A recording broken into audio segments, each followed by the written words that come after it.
From co-stars to courtroom adversaries, Blake Lively and Justin Baldoni's collaboration on It Ends With Us spiraled into a high-stakes legal battle.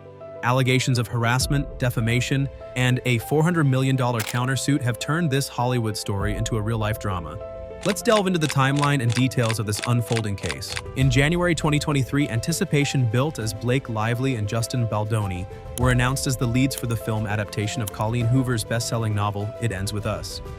Baldoni took on multiple roles as director, producer, and co-star, while Lively stepped into the role of protagonist Lily Bloom. The project promised a compelling narrative and strong performances. Filming commenced in May 2023 but faced interruptions due to industry strikes, causing delays. Despite these setbacks, the film was completed and released in August 2024, achieving significant box office success and becoming Lively's highest-grossing film to date.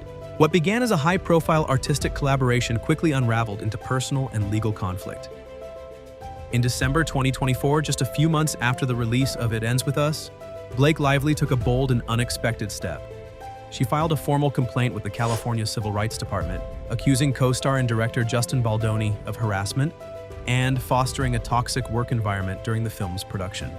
According to the filing, Lively alleged that Baldoni frequently pushed for unscripted, physical improvisations during emotionally charged or intimate scenes, often without prior consent or discussion. These improvised actions, she claimed, made her feel professionally cornered and personally violated. Lively's legal team stated that when she voiced her concerns to producers, including Baldoni himself, she was dismissed. But that wasn't the end of it. In her complaint, Lively also alleged that Baldoni retaliated. She claimed he employed the Agency Group, a crisis PR firm, to run what she called a covert campaign against her, designed to undermine her credibility by leaking negative stories to entertainment media and reframing her as difficult to work with. The allegations didn't stop with Baldoni alone. Lively's legal team stated that the atmosphere on set had become increasingly hostile, with assistant producers allegedly complicit in dismissing her boundaries. At one point, according to insider reports, Lively had her team write a memo formally requesting oversight on intimate scene coordination. That memo, she claimed, was ignored. These were not small accusations. They not only struck at the heart of on-set ethics and professional conduct, but also raised serious questions about accountability in male-led production environments, especially when the man in question held dual power as director and co-star. In response, Justin Baldoni didn't stay silent for long. Just weeks after Lively's allegations hit the headlines, he filed a $400 million lawsuit in the Southern District of New York in January 2025. The suit accused Blake Lively, her husband Ryan Reynolds, and her longtime publicist Leslie Sloan of defamation, emotional distress, extortion, and invasion of privacy. According to the suit, Baldoni claimed that Lively's allegations were malicious fabrications, timed to coincide with award season, where It Ends With Us had been quietly gaining traction as a potential contender for screenplay and performance categories. He alleged that Lively and Reynolds used their considerable media reach to weaponize public sentiment and dismantle his professional reputation.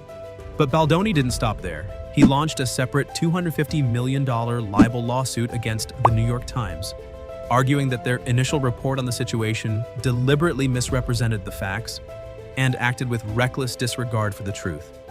As media outlets began to dig deeper, both camps released carefully crafted statements to the public.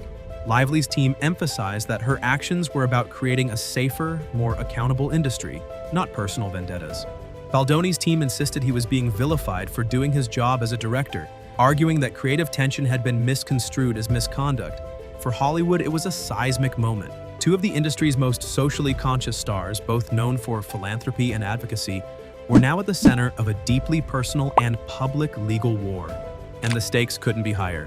On June 9, 2025, a federal judge in New York dismissed Baldoni's $400 million lawsuit, ruling that Lively's allegations were legally protected and did not constitute defamation.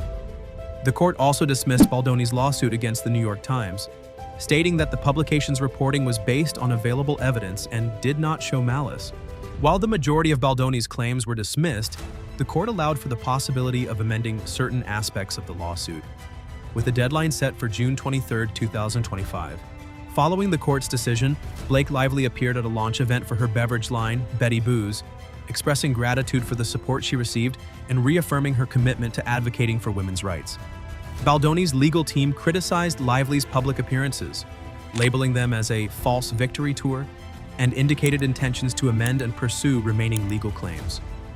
The legal battle has drawn attention to issues of workplace conduct, power dynamics in the film industry, and the challenges faced by individuals speaking out against alleged misconduct. As the battle rages on, the legal confrontation between Blake Lively and Justin Baldoni underscores the complexities of addressing misconduct allegations within the entertainment industry and the huge financial implications they bring. As the situation continues to evolve, remember to like this video and subscribe to our channel as we continue to bring you more updates on the case. Thanks for watching and see you next time.